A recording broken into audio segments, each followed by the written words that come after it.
Welcome to the Richaado Show. It's my almighty fork.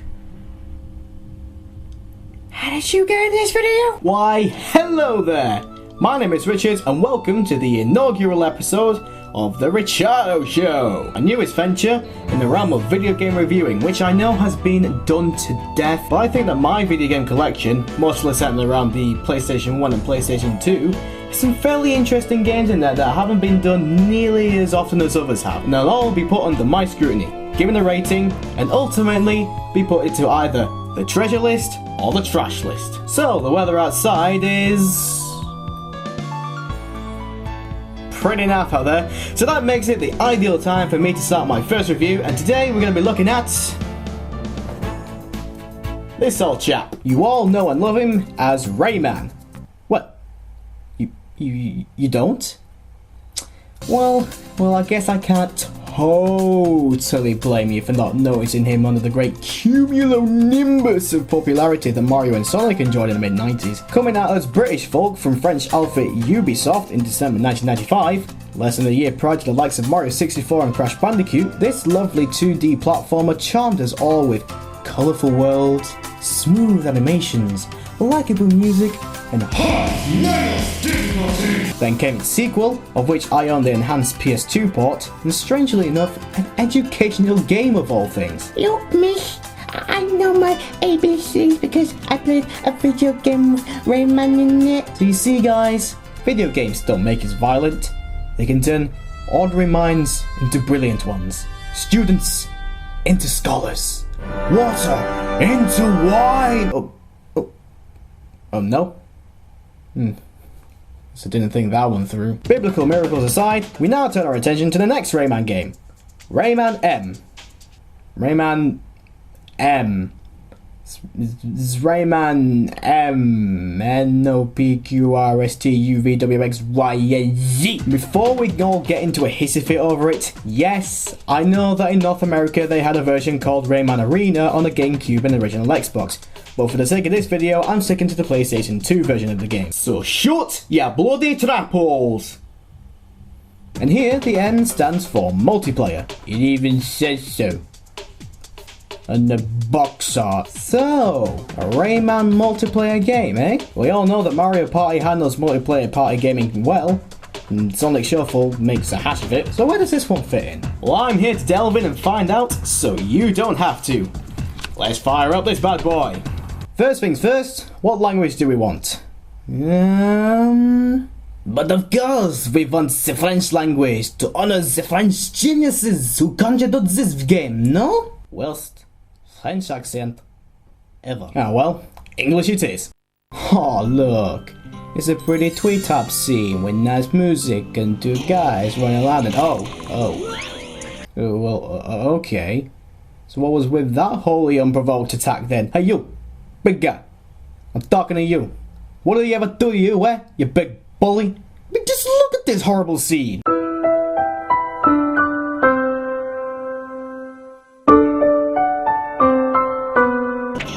Oh no, what's happening here? Oh, you sneaky little devil, you. Basically, this intro sequence shows off all the shenanigans that you'll be partaking in. Mostly just jumping and shooting by the looks of it. And we also get introduced to some of the characters that we're playing as, and whoa! God! Is that what Rayman's feet look like? Give me a second. I think I'm gonna vomit. Got a carpet. I'll clean it up.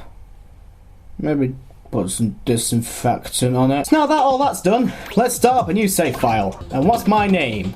And Dum Dum Duh. Oh yes. So let's start with the single player side. And wait, whoa. Trippy as hell is that menu transition. Oh god, it's like I'm in a state of trance. I'm in a place where I'm now speaking with reverb. Oh my god, what is life? And now we have to pick our character. There's 8 in total, 3 3 of which need to be unlocked. One more you need to know, but apart from the fact that every character performs exactly the same, which is a bit of a downer. We get to choose from our favourites: Rayman, his big-bellied buddy Glowbox, a pair of teensies, scurvy Admiral Razorbeard, and his minion Henchman 800. Notice the Terminator quip there. I'll be back in Rayman M. Our unlockable characters are an older and more Mexican henchman robot, the Henchman 1000, Razorbeard's hideous-looking wife, Razor Wife, and a happy-go-lucky fairy called Tilly. Whoa, hold the phone. Stop this crazy train because I am not letting that slide. Ho ho ho no. You can note here on the back of the box that there is a small graphic of Lee the Fairy, who is familiar to us from Rayman 2. So why is she not a character here? Why instead do we have bog standard McFairy wings, eh? You got a reason for this, Do you?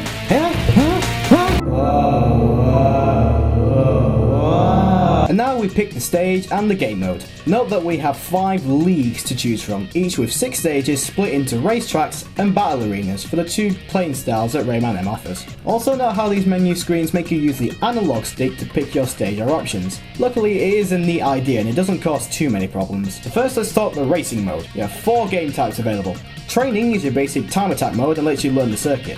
The standard race mode pits you against 3 computers. Finish 3 laps in first place and you get the star. Next we have Popolopoi? Popolopoi? Okay. Where did this name come about, huh? Can anyone explain this? In this mode you have to beat 3 laps before the time runs out. Shooting the butterflies gives you extra seconds to complete the challenge. And lastly, we have the Lums mode. Beat 3 laps while collecting the required number of Lums and finishing ahead of your opponent. So why don't we start off with the bog standard race mode. And they're off, and Rayman makes a decent enough start as he packs out to eat, but for long he looks to make it move on the inside. Look at this! We're racing! Look at all of us jostling for position. It's as exciting as the start of a Grand Prix! So as we run around the track, we get to use various gimmicks to help us edge ahead of the pack. Speed pads makes you run faster for a short burst of time. Bounce pads sends you way up in the air. Shooting flying purple rings lets you swing on them and chain them together to reach other paths. And numbered cubes block access to some paths and gimmicks. The number on the cube shows how many shots it will take before it disappears. Red switches are also dotted around the track, and shooting these will cause some of the track's elements to change, raising barriers, opening gates and so on, and can potentially open up new paths. You also get given a few moves of your own that you can pull off. Pressing the jump button in midair lets you glide slowly to the ground in various styles depending on your character. You have your shooting abilities, well, quite obviously. I mean, you learned about those skills before, so you can climb up certain surfaces and surf on rushing waters. You can also use an action button at certain points, in this case it's a triangle button, to increase speed and give yourself an advantage. From a speed pad, you can press the action button to give yourself extra injections of speed, and pressing the button at the right time when you land on the ground, on the surfable water, or at the start of the race will speed you up as well. Using this button after being slowed by a slappy tentacle or electric obstacle helps you recover quicker as well. And all of these actions and gimmicks are going to be useful to you in accessing the multiple paths that each track is made up of, especially for the Popolopoi and Lum race modes where items is placed along every possible route. Well, to be fair, it is a good level design choice here in my opinion. Although, if you're like me, you know pretty much the best route to take in every stage, it is going to get boring pretty quickly, so you end up way ahead of all the computer races, and you don't get much of a challenge from it. When it all becomes a case of just getting repetitive strain injury in your right thumbs from mashing the triangle button so much to get as many boosts as you can, and you're pretty much guaranteed to end up far ahead of the chasing pack anyway, and then nothing ends up happening to you for the majority of the event. Race over, and I'm the winner. As to be expected. When you get a nice podium celebration to finish it off, although I'm not quite sure how Rayman is able to keep himself from returning his stomach contents after that many head spins. Racing mode now covered, let's head on over to the battle games. Basic movement and jumping controls are kept from the race mode, but pressing the shoot button will only let you throw a punch unless you have a weapon on you. You can lock onto your opponents with the L2 or R2 buttons and keep them held to strafe and continue targeting them. Game modes are as follows. Lum Spring mode pits you and a number of opponents in a race to collect glowing lums that randomly appear across the arena. The one who is first to collect 5 is the winner, but you can freeze your opponents with ice bullets that regenerate over time. The random spawning of lums in this mode can be stressful at times, and it's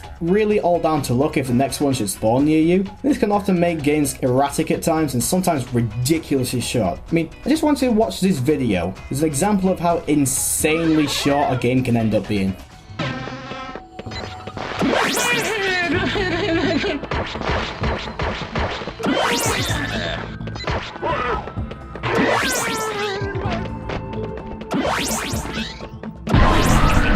That game was just over 13 seconds. That's 13 seconds. I mean, really? I mean, most of the time the AI are slow to react anyway. They provide little to no challenge. I mean, it's almost like they weren't even there. It gets really nonsensical sometimes, quite unbelievable at some points.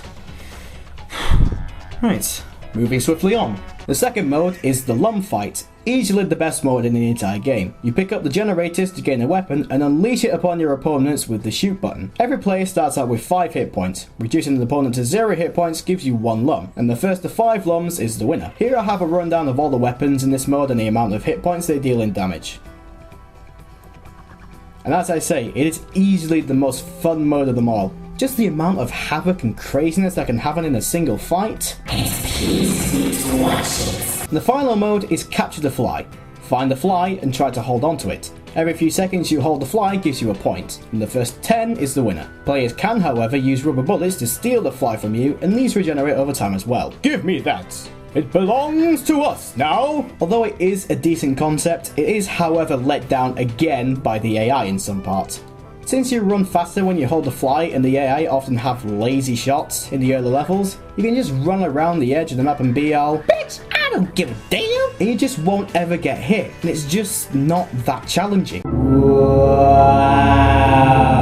Thank you lucky stars that as you progress through the game and unlock the rest of the stages, the remaining characters, and a host of changeable skins, Glowbox, but what are you doing? You are not Rayman, you are Glowbox. The AI do get tougher to fend off, especially in the battle modes, but I think maybe the difficulty spike could have been lowered just a tad, even for my standards. I mean, they start to move so much faster than you can, and are way more able in terms of changing paths and their aim with weapons. It can get a little unmanageable, and it's sort of like if you just learned to walk and you were immediately thrust into the final of the Olympic 100 meters. You're not gonna fare well. No, not well at all. But in the end, you managed to conquer all on your path and at last. But hang on here. You think this is all over, buddy? You're talking to me? You want to say it to my face? Because there are 2 more special challenges that await you. In the bonus league, you have the On and On event, where you complete 1 lap of every race stage in order within a given time limit. And then the extra time is added on to the next stage. Complete that, and you unlock the final event. Speed Stress. Run for your life from the digital wall of death. You need to race all the way to the end of the stage without letting the wall catch up to you. Note that this stage makes you run backwards. And bear that in mind so you don't do what I did the first time I ever played this stage and start running forwards like a complete and utter berg. Oh. Whoopsie daisy. And that's it. You've completed the whole game. It's there. In writing. For the entire world to see. So all of that in the end took me about, I'll say 5 hours. And I have to say, while I feel some sense of accomplishment, I don't have much reason to go back and actually play the game again. I mean, you do get the chance to go back into stages and beat your current records. There's no reward for doing that. The lack of replay value is something of a major buzzkill here. It makes a single player novelty wear off too quickly for my taste. I mean, if I have to give a reason for going back in, however, it's for the aesthetics and overall presentation of the game. The environments and characters are all very lovingly designed and decently themed, ranging from graveyards to sandy beaches, pirate hideouts and factory settings, and even the digital realm. I have to say that the game's graphics and theming look great for its time. The animations are also a joy to see. They're all unique and funny in their own way.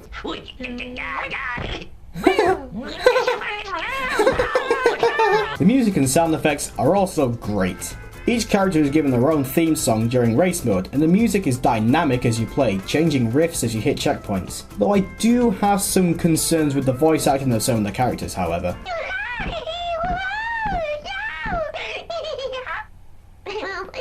Oh, would you In terms of multiplayer, you can have up to 4 players in split screen, which is ideal for a party event. Mario Party and Sonic Shuffle do it as well, so yeah. Good marks for Rayman M there. You can choose to do a multiplayer mode alone, but you won't be able to do race modes as they need 2 or more players. Speaking of race mode, multiplayer lets you do the standard race or a kill time event, where players battle to complete a lap first, and the trailing players are given the predetermined time to cross the line and stay in the race, or else they'll be eliminated. The race continues until 1 player is left standing. You can also choose the same list of modes for battle play, and can change the weapon rules and score/time limits. If you have the mates around, you can potentially have acres of fun in the multiplayer game modes, because a lot of these games are best suited to 2 or more players to keep the novelty alive. Other than that, if you're all on your lonesome, there's not a great deal for you to do once all the unlockables are obtained. So I reckon it's time we came to some form of conclusion. Lay this all to rest, give my final thoughts on the game. So, is Rayman M a good game? Now, for a good majority of the time, I'll have to say yes. All the stages are designed rather interestingly, leaving you much to explore on your first time of playing. The mechanics and gimmicks are easy to grasp, and all the graphics, environments, character designs, animations, and sounds are all enjoyable and sometimes quite immersive. Although the biggest turn-offs though have to be the overly repetitive gameplay, the erratic AI difficulty spike, the unchallenging events, lack of any substantial replay value for the single-player experience, causing that to become boring and uneventful. Ideally, you'll only want this game to be able to play with friends, but for the small amount of money you'd have to fork out to get this now, it may just be worth the investment. Overall, I'm going to give Rayman M a rating of 3 lums out of 5, and I'd be quite happy to stick this in my treasured list. So I hope you've enjoyed this first episode, and I guess all I have to say now is, stay you, and stay awesome, and as my old man used to say, a donkey's lips won't fit in a horse's mouth.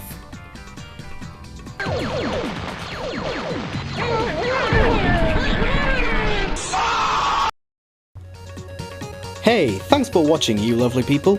Be sure to give a like and a favourite if you liked the video, and if you really liked it and you want more, consider subscribing to The Richaado Show so you can be among the first to see new content when it's ready. Thanks again, and I shall see you guys later on.